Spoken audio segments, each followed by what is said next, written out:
tenemos un tema sobre la mesa que nos preocupa bastante. Queremos saber si compartimos esa preocupación o no. La primera forma de transitarlo va a ser con una pregunta que es la siguiente. Es una pregunta de oportunidad. O sea, ¿cómo evalúan que en este momento, en este contexto económico, político, este sea un tema a tratar? Como había dicho, quería empezar por el doctor Fargosi, como había pautado, pero me parece que Alejandro se me fue un minuto, así que ¿podemos empezar con usted, doctor Sapsay? Sí, yo con Con mucho esta cuestión, la gusto. cuestión de la Lo que oportunidad. pasa que no quiero sustituir a alguien tan importante como Alejandro.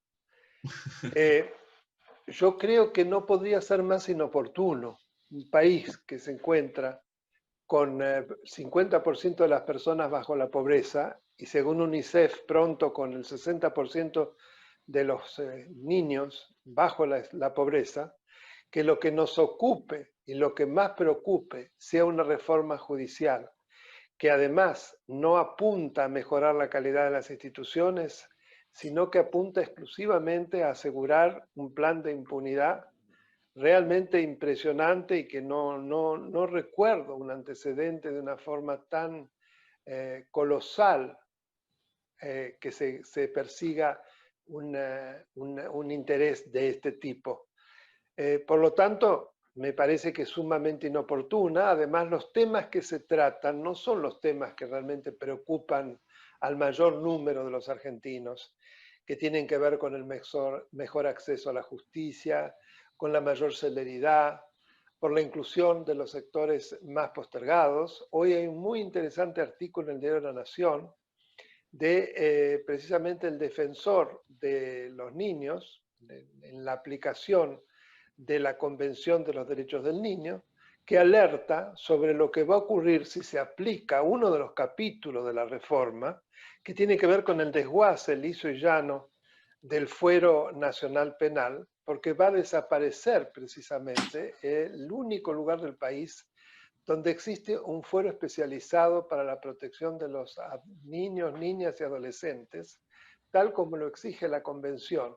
Es decir, que se va a producir un grave inconvencionalidad, es decir, la Argentina va a ser responsable internacionalmente de haber incumplido con una convención internacional, porque no solo no lo ha hecho en otras jurisdicciones territoriales, sino que destruiría la única jurisdicción donde hay un fuero de esta naturaleza.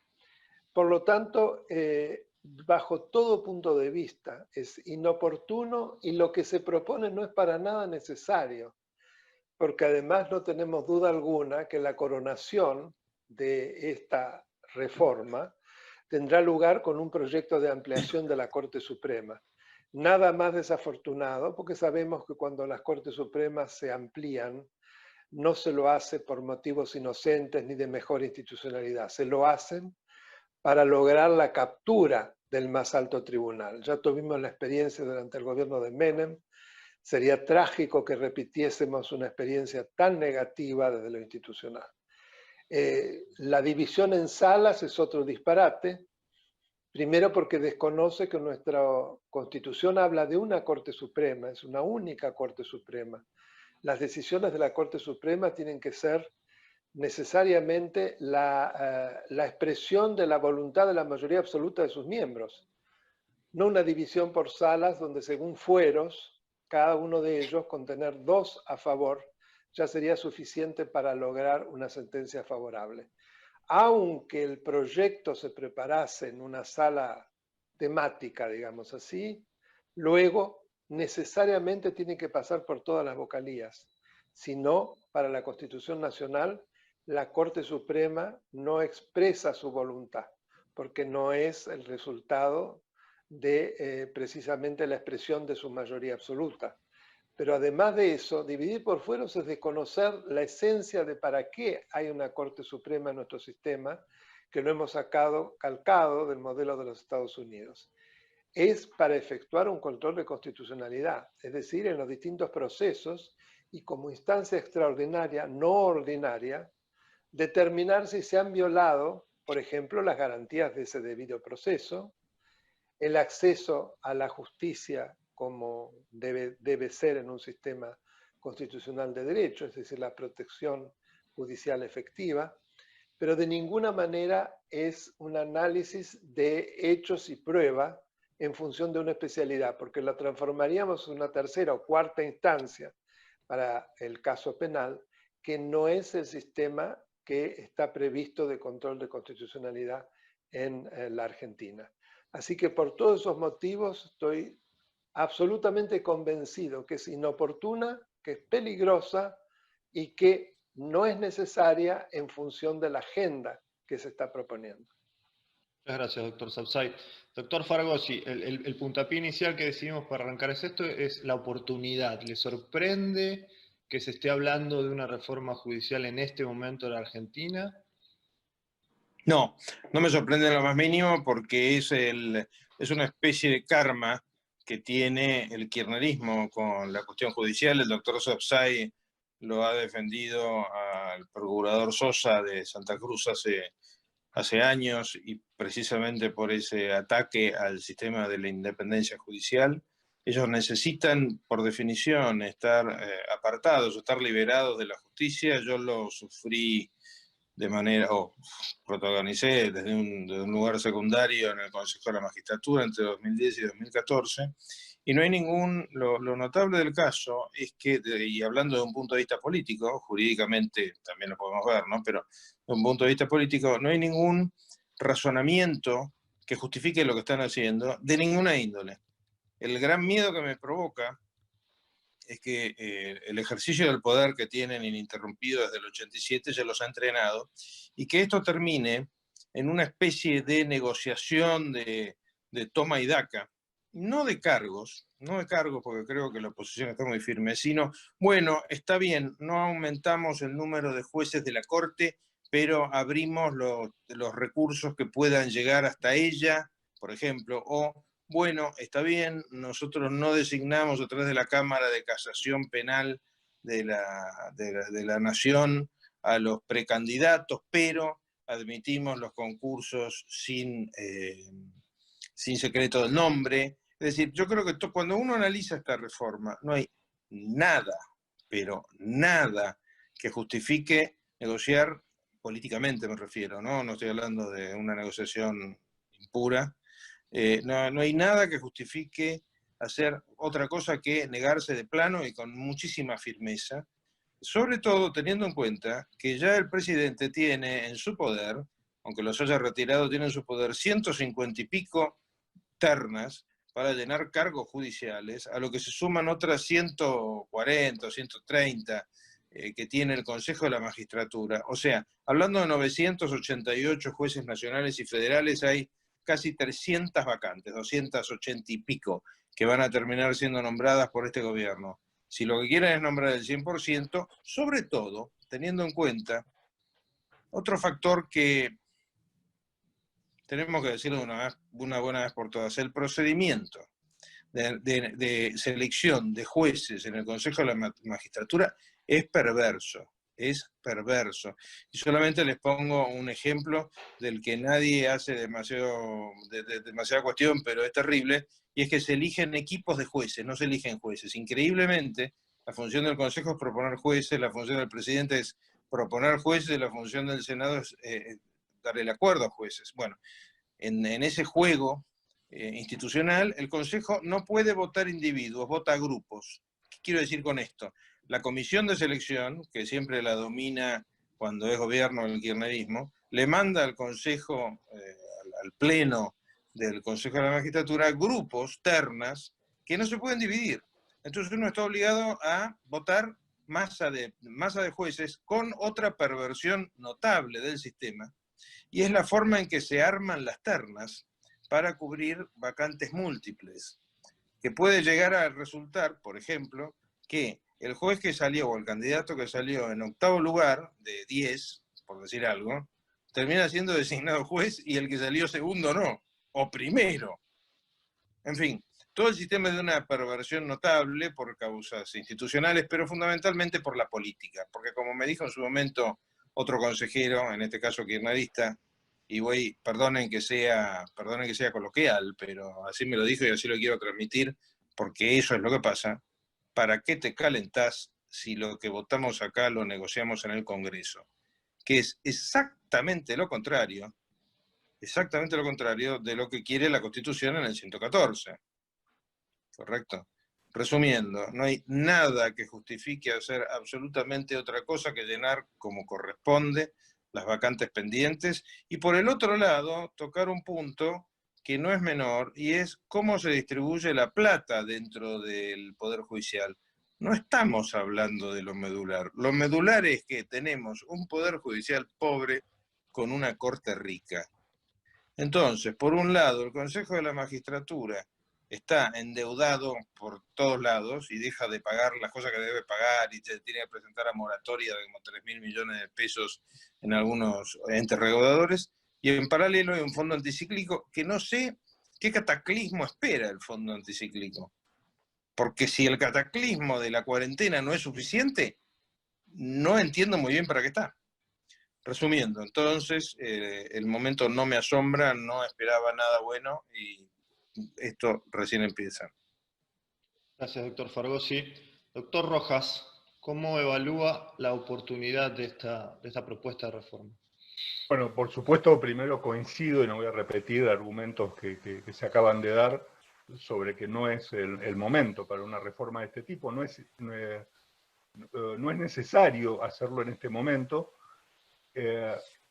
No tenemos que olvidar que en febrero la discusión en Argentina era si caíamos en una hiperinflación, si caíamos en un default, cuál era el nivel de pobreza y la caída de la producción. Y a continuación de eso llevamos 5 meses de una cuarentena bastante dura, de modo que los problemas del país a resolver hoy son otros muy distintos, y que el gobierno aproveche este momento de otra cuestión que hace a que no sea el momento oportuno, y es que prácticamente el país está gobernado por el Poder Ejecutivo, ¿no? Desde que empezó la cuarentena, el presidente gobierna casi con todo el poder en sus manos a través de decretos de necesidad de urgencia, de dudosa legalidad en muchos casos, porque se ha extralimitado en los temas, pero esto, bueno, lo han hecho todos los presidentes, desgraciadamente, pero en una situación donde el Congreso y el Poder Judicial están disminuidos en sus posibilidades de control, donde incluso el Senado tiene una presidenta que cuando alguien dice algo que no le gusta le apaga el micrófono. De modo que las posibilidades de control del avance de esta embestida del Poder Ejecutivo para modificar el Poder Judicial no tiene ningún tipo de justificativo en este momento. Ni económico, porque esto cuesta mucho dinero y no hay dinero, ni desde el punto de vista político, porque esto debe ser encarado fundamentalmente por el Congreso, no por el Poder Ejecutivo. Y el Congreso no está en condiciones hoy de discutir un tema como este. Pero además hay otro tema que es más técnico, ¿no? Es decir, el proyecto del Poder Ejecutivo modifica la justicia federal en el interior y en la capital federal. Y la modifica o propone una modificación siguiendo criterios de un código procesal actual que está a punto de dejar de existir, para pasar a un sistema judicial acusatorio, penal, que es totalmente distinto que esto. Entonces, tribunales orales con cargos de juez de cámara ya no hacen falta. La cantidad de jueces federales que se quieren crear, que en el fondo van a terminar siendo jueces de garantías, porque la investigación la va a hacer el Ministerio Público, probablemente no hagan falta. Se mete a crear fiscalías cuando es el Ministerio Público el que debería tener la facultad de organizar la persecución penal en un sistema acusatorio, como ocurre en muchos países y en algunas provincias. Todo eso lo desconoce, pero al mismo tiempo dice, en 2 años va a tener que estar funcionando el nuevo Código Procesal en la ciudad de Buenos Aires. Con lo cual, pensemos qué va a hacer falta cuando la justicia federal funcione con un código acusatorio en la jurisdicción de la ciudad de Buenos Aires, y después veamos cómo hay que modificar esto. Fíjense, para redondear esta falta de oportunidad de la reforma, todavía está vigente una ley sancionada probablemente por muchos de los mismos legisladores que van a tener que discutir la nueva ley que mandó el Congreso, una ley dictada en época de Macri, que todavía está funcionando y que dispone que 5 tribunales en lo criminal tienen que pasar al fuero federal. Esa ley sigue vigente. Sin embargo, el nuevo proyecto es como que desconoce esa ley y lo que dice es, vamos a crear 5 tribunales nuevos. Esto es, vamos por todo en materia judicial. Después se puede desgranar uno a uno los problemas que esto trae para la Corte Suprema, para la Justicia Federal, para el Ministerio Público, que hay una embestida también contra el Ministerio Público, y analizar un poco los peligros que trae esto, pero la oportunidad claramente no es esta para discutir esta reforma. Bien, y como esto además es un tema que está atravesado fuertemente por la política, como ya han dicho los 3 doctores, queremos escuchar a Laura Rodríguez Machado, abogada, senadora y vicepresidenta segunda del Senado. Laura, tú estás con el micrófono silenciado. Bueno, gracias Alejandro, gracias, un honor con los disertantes que hoy estamos hablando. A su vez soy vicepresidenta de la Comisión de Asuntos Constitucionales en el Senado de la Nación que está tratando este proyecto, pero decirles que no es solamente este proyecto la reforma. Este es un proyecto que estamos tratando ahora, que tiene algunos puntos que son muy, a mi criterio, hay que tener mucho cuidado con la aprobación, que básicamente se ha denominado Proyecto de Organización y Competencia de la Justicia Federal en la Ciudad de Buenos Aires y el resto del país, que eso tiene un determinado objetivo, pero también hay un decreto, que es el 635/20, que es el que crea un consejo consultivo, que ya les voy a contar cómo ese consejo consultivo va a tocar todos los puntos que toca un proceso penal, desde la Fiscalía hasta la Corte, y se van a encargar entre estos 2 proyectos, uno de decreto, que ya puede hacerse efectivo por el plazo que hay que ponerlo, más este que está en tratamiento, de generar este arrebatamiento de la justicia, no solamente para generar impunidad por un lado, sino también para atacar a quienes no estén de acuerdo, a mi criterio, con el gobierno. En relación a la oportunidad, además de lo que han dicho los anteriores expositores, que tiene que ver con lo económico y con otras cuestiones, quiero decir que las sesiones telemáticas son también una gran complicación, porque impiden la repregunta y el tratamiento a quienes van a exponer, que acá hay 2 expositores que van a asistir a la Comisión de Asuntos Constitucionales mañana a hablar de la pregunta y la repregunta, y están también muy acotados en el tiempo. Además, la presencia muchas veces de gente en la calle era un factor decisivo cuando se trataban estas cuestiones. Ahora también, en relación a lo que es el aislamiento social, la llamada cuarentena, impide estas cuestiones sociales que tienen que ver con la gente en la calle. Por eso el 17A es tan decisivo para estas cosas, y vuelvo a decir, el 17 de agosto es muy decisivo para este enfoque. Y también la cantidad de votos. Recordemos que en año y medio tenemos nuevamente elecciones, que está en juego. Nosotros en el Senado de la Nación tenemos 2/3, que es la llave milagrosa que impide que hagan cualquier cosa en algunos temas, pero si en las próximas elecciones, en las 8 provincias que va a haber elecciones a senador, logramos ganar en todas, o por lo menos en su mayoría, esa mayoría que ellos tienen se va a ver muy complicada.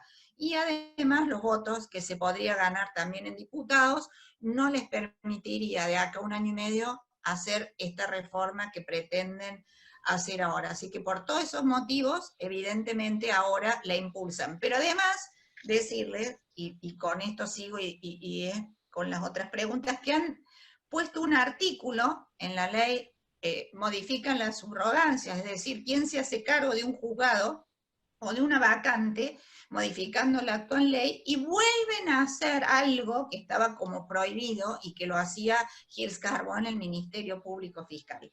Dice este proyecto que han presentado que se puede poner un nuevo juez, aunque no esté creado el juzgado, solamente falta que esté creado en el presupuesto, es decir, presupuestariamente, y que se haya iniciado la búsqueda de un posible candidato futuro en el Consejo de la Magistratura. Quiere decir que apenas sancionada ya van a estar cubriendo juzgados a pesar de que no existan físicamente, que no exista la infraestructura, que no tenga presupuesto, que no estén creados en el presupuesto y que no tengan ni siquiera fondos. Esto ya pasaba con Quilmes Carbó y pasó mucho con los fiscales. Por ejemplo, nombraban a fiscales en Santiago del Estero, donde no había edificio, ¿no? Donde no había fiscalía, como pasó con Juan Pedrosoni, lo trasladaban después a Comodoro Pi y lo ponían al frente de causas complicadísimas, como en su momento fue la muerte de Nisman, con el resultado que a las pocas horas imputó a la madre y a la hermana de Nisman como posibles autores del crimen. Excelente, gracias, senadora. Vuelvo al doctor Sabzai. El doctor Fargosi decía algo como, mire, acá no hay otra posición más que ponerse en contra, no vale demasiado matizar la letra chica de la ley, porque esto es un atropello institucional de tamaña envergadura que discutir de algún modo lo valida. Estoy interpretando, no sé, no lo dijo en estas palabras, quizás después me puede rectificar Fargosi, pero digo, ¿qué opina de esta posición, doctor Sabzai? ¿Cuál sería la estrategia en pos de trabajar esta reforma? Yo creo que he interpretado de la siguiente manera lo que dijo el doctor Fargosi, que en realidad meterse a discutir la letra chica es entrar en la trampa. ¿Por qué? Porque como lo que hay que realmente demostrar es que el objetivo es la impunidad y que además en ese camino nos encontramos con serias inconstitucionalidades, si uno va directo a tratar las propuestas de reforma, que además están llenas de trampas también, como muy bien explicaba la senadora, en realidad está como tapando el bosque y avalando que se lleve a cabo una reforma que, aunque tuviese algunas modificaciones, igual es muy negativa. Cuando yo hablo de esas inconstitucionalidades me refiero en primer lugar, se designa a ese consejo asesor a través de un decreto de necesidad de urgencia, de manera inconstitucional, porque ustedes saben que los decretos de necesidad de urgencia como principio general le están prohibidos al presidente de la nación. Solo puede dictarlos cuando circunstancias excepcionales impidieren el procedimiento previsto en la Constitución para la sanción de leyes. Tanto esto no era así que al mismo tiempo que con un DNU creaba el Consejo, mandaba ese paquete de proyectos de ley al Congreso, lo que demuestra que el Congreso estaba en sesiones. O sea que es de una inconstitucionalidad, diría, casi grotesca. Pero además de ello, no solo viola ese artículo, sino que viola el 109, es decir, aquel que le prohíbe al presidente de la Nación el interferir en causas judiciales, el intervenir o interferir o de algún modo involucrarse en causas judiciales, que no lo puede hacer en ningún caso. Es sumamente enfático e imperativo ese artículo. Sin embargo, si uno observa la composición de ese consejo, resulta que encontramos a el patrocinante y defensor de la vicepresidente de la República, el doctor Beraldi, que junto con el doctor Aslanian, que también patrocina a otros importantes funcionarios de las administraciones K, que están incursos en graves hechos de corrupción y que son objeto de procesos, tanto uno como el otro han interpuesto una cantidad de recursos ante la Corte Suprema para tratar de detener esos procesos. Entonces, si eso no es una interferencia en el funcionamiento de la Corte, que quienes están patrocinando causas de aquellos que van a tener que ser juzgados por la Corte, al mismo tiempo se les pregunta desde el Poder Ejecutivo que asesoren sobre cómo debe ser la Corte, creo que hasta un niño se da cuenta que esto es así. Así que ahí tenemos otra seria inconstitucionalidad. Yo creo que hay que discutir sobre estas cosas, más todos los demás hechos que claramente muestran día a día un plan perfectamente orquestado. Fíjese el modo como se trata de sacar a los pechazos al Procurador General de la Nación. Como no logran, gracias a los 2/3, imponer la candidatura de Rafecas, entonces se han puesto en un plan por el cual la Comisión Bicameral de Seguimiento del Ministerio Público se transforma como una suerte de cámara de recepción de denuncias de organizaciones CAA que ya recibieron, para ensuciar de la mejor manera posible la imagen del doctor Casal, que es un profesional. Él no fue además designado por la política.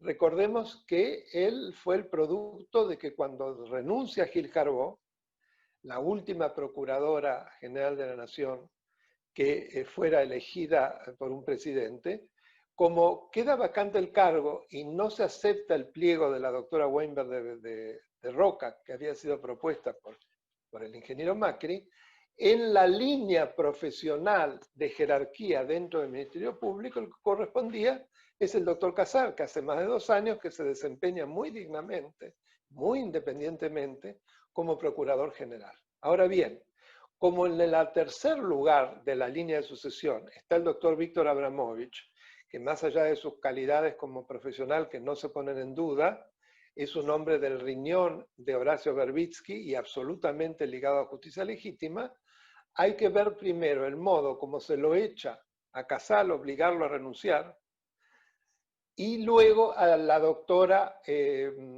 Monti, Laura Monti, que también es una profesional muy respetada y honesta, que obviamente tampoco le va a interesar. Una vez que se produzcan esos 2 lugares, entonces saltaría alguien que va a ser un fiel y leal Procurador General de la Nación. El modo como se quieren sustituir los traslados, es decir, se están revisando en el Consejo de la Magistratura retroactivamente los traslados de jueces que precisamente han tenido o tienen una gran participación en procesos en los que está involucrada nuevamente la vicepresidenta de la Nación y muchos de sus exfuncionarios. Volvemos siempre a lo mismo. Y se lo hace en contra de la decisión de la Corte Suprema a través de acordadas. Es decir, que un organismo inferior a la Corte Suprema, el Consejo de la Magistratura, porque la cabeza del Poder Judicial es la Corte Suprema, está sometiendo a revisión los actos de su superior. Es una cosa realmente inconcebible, son cosas que nunca habíamos visto antes. Entonces, si esto no es realmente un plan orquestado para precisamente dejar, digamos, de lograr la impunidad de la ex vicepresidenta y de los funcionarios que la acompañaron, muchos funcionarios que lo acompañaron, bueno, más claro agua, es porque no se lo quiere ver, ¿no es cierto? Perfecto. Doctor Fargosi, está con el micrófono silenciado, doctor. Ahí. Perfecto. Se silencian solas estas cosas. Hay una fuerza. Hay una fuerza cósmica. Sí.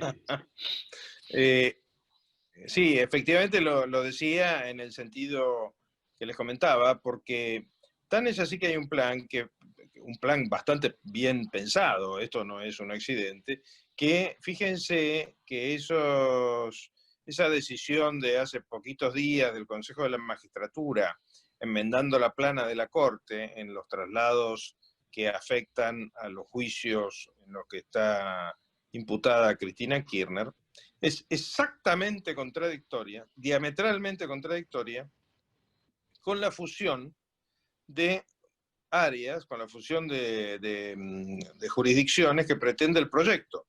Porque con el mismo razonamiento con el que se están impugnando esos traslados, y es que no hay identidad de competencias y por ende no concursaron y por ende no acreditaron la solvencia, etc., con ese mismo razonamiento se caen las fusiones de jurisdicción que pretenden, por ejemplo, entre lo civil y comercial federal y lo contencioso administrativo federal. Es decir, acá no hay ninguna coherencia salvo una, que es controlar al Poder Judicial. No hay ninguna otra vuelta que darle, que por supuesto hasta tiene esa picardía política que señalaba la senadora Rodríguez Machado, y es que nosotros estamos convocados a analizar en realidad una parte de la reforma que probablemente es la que menos les preocupa.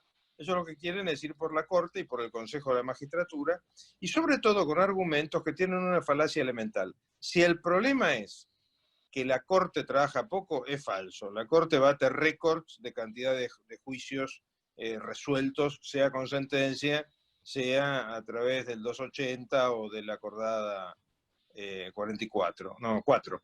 Eso por un lado. Y por el otro lado, si el problema es que hay jueces que no cumplen bien con su función, el tema no es llenarnos de jueces, el tema es sacar a los jueces que no cumplen bien con su función.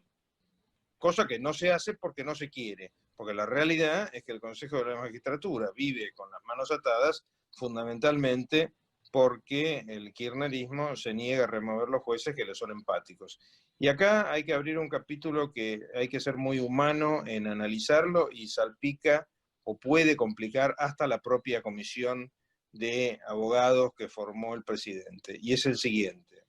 Yo lo que pude percibir a lo largo de mi gestión en el Consejo es que, y es comprensible, a ningún juez le gusta tener un pedido de juicio político, aunque sea previsible que va a ser desestimado. De hecho, los juicios políticos que progresaron en los últimos 20 años han sido muy poquitos, creo que 20, una cosa por el estilo, alrededor de 1 por año es el promedio. Pero igual a ninguno le gusta eso. Formar comisiones asesoras del presidente con jueces en ejercicio no solamente puede de alguna manera darse de patadas con los códigos de ética que cita como objetivos, los de Bangalore y los de el Cuerpo Judicial Iberoamericano e incluso el de las Cortes Federales Norteamericanas, sino que además los jueces son especialmente sensibles ante las cosas que le encanta hacer el kirchnerismo, que es meter pedido de juicio político sin ton ni son. Con lo cual, esa comisión nace mal. O sea, esa comisión tiene un problema de inicio que imaginemos cómo va a terminar, pero ni siquiera en las personas de los jueces, más allá de su conocimiento y de su valía personal, ni siquiera en la persona de los jueces que lo integran es algo que esté bien concebido.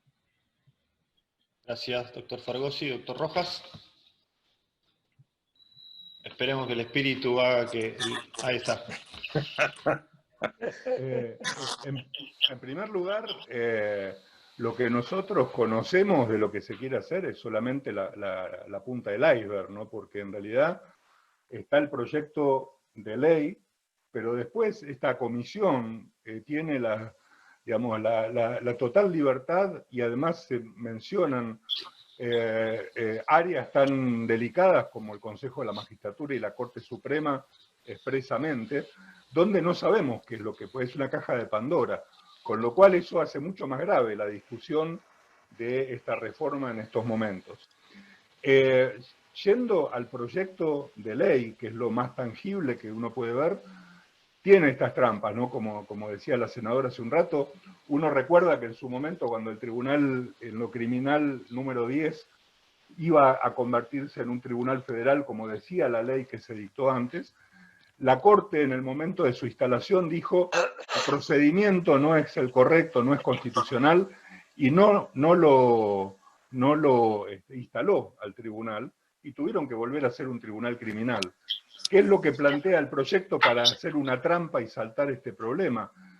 Dice expresamente que primero la Corte tiene que instalar los tribunales, los juzgados federales nuevos, y después los cargos van a ser cubiertos con los subrogantes, que la propia ley establece un mecanismo por el cual no se sabe bien cómo el Consejo de la Magistratura elegirá a algunos de los jueces de instrucción para que durante 1 año o 1 año y medio subroguen en los 23 cargos nuevos de jueces federales que se crean, pero genera esta trampa para evitar que eventualmente la Corte diga, mire, esto es ilegal, no vamos a instalar estos juzgados. Ordenan que en el plazo perentorio de 2 o 3 años tiene que traspasarse totalmente la justicia penal a la ciudad de Buenos Aires, algo que hace 20 años que no se ha podido hacer y que en definitiva lo que está diciendo es que algo que no logró Macri, ¿no? Porque Macri era presidente, tenía a Rodríguez Larreta de su mismo partido como jefe de gobierno. Macri no logró hacer el traspaso de la justicia penal porque el problema era que el Congreso no autorizaba que se transfieran los fondos y la ciudad de Buenos Aires no podía hacerse cargo de toda la justicia penal. la ley expresamente dice, bueno, los fondos van a ser transferidos, como si eso fuera tan sencillo y tan automático que el Congreso vaya a disponer esa transferencia. Pero tampoco dice qué va a pasar efectivamente con todos los jueces que no van a pasar a la Ciudad de Buenos Aires. Hay como un limbo que la propia ley no resuelve. Hay un montón de problemas no resueltos, lo que de algún modo a uno que ha tenido la experiencia de muchas leyes dictadas por el kirchnerismo en los últimos tiempos, pareciera una de esas leyes que son enviadas al Congreso sabiendo que nunca se van a aprobar, porque son tan irreales que es prácticamente imposible que pasen. Pero es un globo de ensayo y es muy peligroso. Que se metan con la Corte Suprema, lo decía el doctor Sabay hace un rato, esta idea que cada vez genera más aceptación en ciertos sectores y que hace que, por ejemplo, Zaffaroni diga es imprescindible modificar la Constitución en el futuro, es que la Corte es suprema, no podría dividirse en salas, y mucho menos en salas de especialización, y si los 15 jueces de la nueva Corte tuvieran que firmar cada sentencia, la Corte tardaría 20 años en resolver cada causa. La idea es que se generen salas de 3 jueces y que solamente esos 3 jueces vean cada cuestión, convirtiendo a la Corte de hecho en una tercera o cuarta instancia judicial, cuando la Corte no fue creada para eso y está organizada para ser un tribunal de control de constitucionalidad de las leyes, fundamentalmente. De modo que los peligros son muchísimos, creo que no hay que ni siquiera entrar en la discusión de la ley y de los proyectos en sí mismos, porque en cada una de las áreas, sea en la justicia federal, sea en la Corte Suprema, en el Consejo de la Magistratura, que yo digo, me gustaría que haya una ley nueva para enmendar los males que creó la última modificación del Consejo de la Magistratura, pero no creo que sea ese el camino que va a tomar esta comisión hacia el futuro. Creo que todos los temas son muy delicados, pueden generar muchos problemas a futuro, que lo mejor que se puede hacer es tratar de impedir que esa ley prospere y no salir a discutir la letra chica, porque la letra chica esconde el peligro fundamental, que es un peligro constitucional. Gracias, Ricardo. Senadora, Ricardo justo recién empezó hablando de que esta era la punta del iceberg. ¿Qué hay abajo de la punta, políticamente hablando? Hay muchos participantes, no sé si todos, es difícil a veces verlo y yo les voy a contar como si fuera una especie de película complicada y bastante terrorífica cómo sería este ataque al Poder Judicial. Pensemos en todo un proceso penal que inicia desde el fiscal.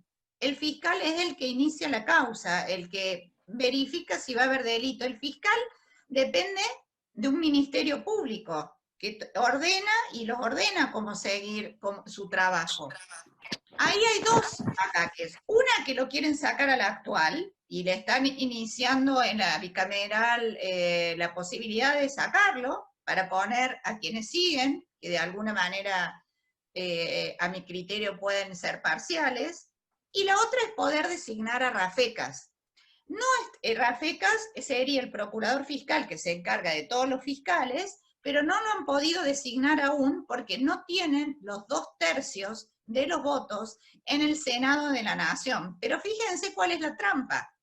Este decreto que hace esta comisión de notables, Consejo Consultivo le llaman de fortalecimiento, se le instruye que en el artículo 3º, inciso 4, estudie el régimen de designación de las autoridades del Ministerio Público. En los 2/3 que tenemos como llave milagrosa en el Senado de la Nación para que el oficialismo no pueda hacer cualquier cosa, puede ser borrado de un plumazo. Si este Consejo sugiere la modificación de la ley que establece estos 2/3, porque no lo pide la Constitución, lo pide una ley. Esta ley, que es la ley del Ministerio Público, es la que establece la obligatoriedad de los 2/3, y esa ley es tan endeble que con simple mayoría se puede modificar, no necesitando ya los 2/3. Por lo tanto, creo que también la embestida va a venir en pretender que el procurador fiscal de la Nación, para que sea Rafecas o algún otro, eliminar el requisito de los 2/3 para que puedan avanzar en eso. También después van a los juzgados. ¿Qué hacen con los juzgados? La creación excesiva de juzgados, ese sistema de subrogación que yo les comenté recién, que van a poner a jueces aún antes que fueran creados físicamente, pero también habla de cómo se designan. Fíjese que para designar estos jueces que van a ir ahí, eliminan el requisito del examen escrito, algo que daba el anonimato y la imparcialidad, haciéndolos públicos, y haciendo de estas formas de designación, sacándolo escrito, una cosa te diría casi una especie de show. Pero siguen eso, y lo que seguiría es trabajar para las cámaras. Entonces lo que hacen es unificar las cámaras, la cámara en Comodoro Pi, la cámara del fuero penal con el fuero, unifican los dos fueros, y en ese sentido diluyen la cantidad de cámaras que pueden o no tener alguna preferencia. Pero además de eso, de las cámaras, van a seguir seguramente por la ampliación de las cortes, como fue en la época del menemismo, aumentando la cantidad de jueces de la Corte. Con lo cual, a lo largo de toda esta operación de leyes, consejo consultivo, modificación de consejo de la magistratura, de subrogancias, de forma de designación del fiscal, van a tocar desde las fiscalías, Ministerio Público Fiscal, cómo se nombran los jueces, cómo se diluye el poder de las cámaras, hasta el aumento de la Corte, con otro agregado más, que le preguntan también a este consejo consultivo si estaría correcto, más o menos sería la pregunta, que de este Ministerio Público, que todavía tenemos la llave de los 2/3, pero creo que en cualquier momento nos la van a sacar, pedirle que también dependa de ese Ministerio Público la UIF, es decir, la Unidad de Investigación Financiera, que sería todavía un marco de independencia, y también la Oficina Anticorrupción. Quiere decir que no quedaría en la Argentina ningún organismo de persecución de la corrupción independiente del manejo político del kirchnerismo. Muy, muy interesante, senadora Rodríguez Machado. Bueno, para este último, hay muchas preguntas, muchas van por este lado. Es una pregunta para nada sencilla, ¿no? ¿Qué hacer frente a esto? Me gustaría pedirle en los últimos minutos a cada uno, que más allá de ser hombres del derecho de la política, todos tienen influencia en la política, en la sociedad civil. Me gustaría ¿qué esperan de la política y qué esperan de la sociedad civil en este sentido? Doctor Sapsay. Yo empezaría por la sociedad civil. La sociedad civil hoy es un actor que no tiene una fuerza y una constancia y una conciencia ciudadana que no existía previamente. Esto lo hemos visto en las numerosísimas manifestaciones, cacerolazos, que por ejemplo derribaron la suelta de presos, que se pensaba que iban a ser más de 20.000, fue una barbaridad, 4.000, pero iban a ser más de 20.000, e inclusive hizo retroceder a muchos jueces que en varios casos obligaron a que los que habían sido liberados volviesen a prisión. El caso de Vicentín, no hace falta que les cuente lo que pasó con Vicentín, y hay una cantidad de iniciativas que aparecían como vedette, caso del impuesto a las grandes riquezas, que están ahí detenidas por los mismos motivos.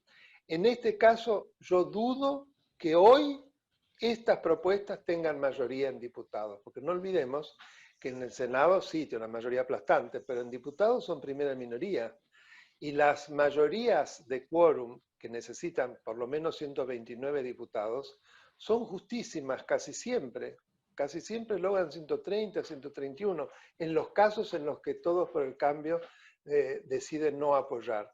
En este caso yo creo que hoy, con el costo político que tiene apoyar estas iniciativas, en diputados yo dudo que tengan la mayoría.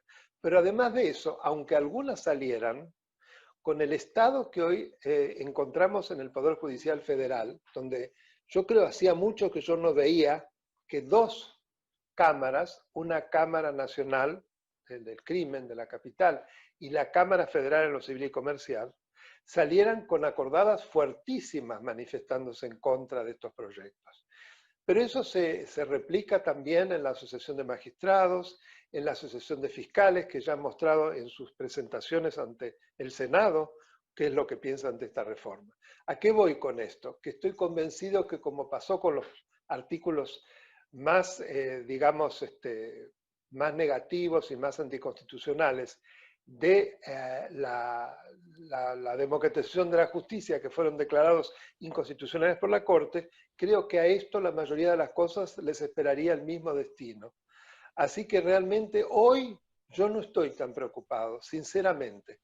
Lo que me da un enorme ánimo es que realmente la ciudadanía, los habitantes, no solo ciudadanos, los habitantes, los argentinos, han ganado la calle en el sentido pacífico y positivo de la palabra y ocupan el espacio público y no van a tolerar ni permitir que esto se suceda. Y creo que el 17 de agosto va a ser algo todavía mucho más importante que lo que vimos el 20 de junio y el 9 de julio. Esa es mi idea. Muchas gracias, doctor Sapsay. Doctor Fragosi, en el mismo sentido.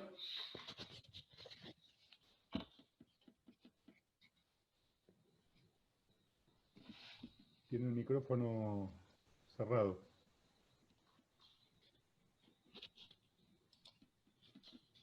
A ver, un segundo, doctor. Espere que no lo estamos escuchando. Tiene el micrófono muteado. Ahí. A ver, ahí. Sí, sí, perfecto. Este teléfono está vivo, efectivamente el teléfono está vivo.